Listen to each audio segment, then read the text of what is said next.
in Nitro, we actually have a pretty much 50-50 split between male and female, which I think is it can be unusual in some tech companies. And I think in our case, as I said, we've got all functions covered in terms of sales to tech and so on and so forth. Now you could imagine, all right, in the product engineering team, that's primarily male. Actually, it's all male. Whereas in customer service and sales, that is obviously a mixture between male and female. We are obviously really open to finding, people, females for in the tech industry or vice versa. But I think in terms of the diversity, essentially our guys come, as you say, from all disciplines as well, but most of them are trained in that area, especially in the product engineering piece. It varies obviously in sales and in customer service. You could have a degree in politics, for example. I've got a degree in economics myself. Well, look at me, man. No, no, the point is, yes, diversity is very, very important, but we don't take a flag and raise it about it. We have, in fact, IT, I would believe we have an equal number, almost equal number of females versus males, and they're all in very, very, very important roles. In fact, in our digital space, the most important roles are currently occupied by ladies, and they're just fantastic. So I think we've gone beyond diversity and from a gender perspective. Now we really need diversity of thought and diversity of mindsets.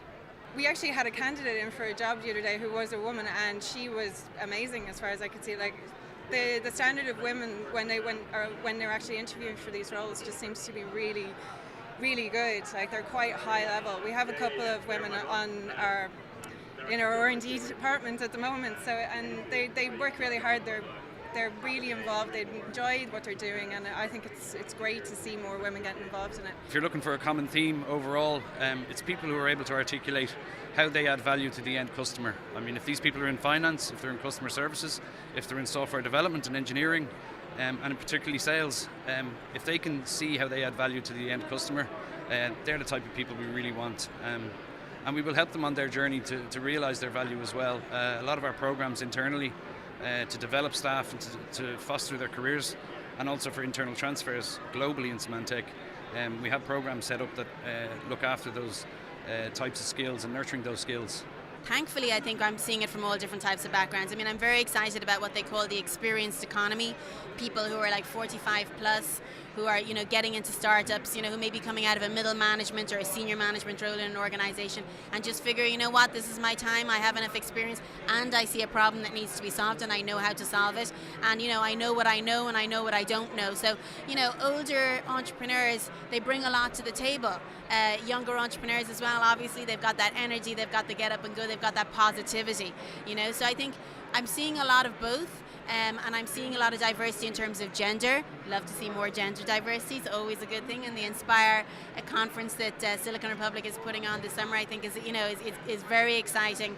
To motivate women to get involved in startups and innovation and to be out there and to build their careers in different areas. So more of it all, but there's a lot of good roots set in the ground, I'd say. It's our first time doing this, and that will be part of the fact that we haven't really pushed our brand.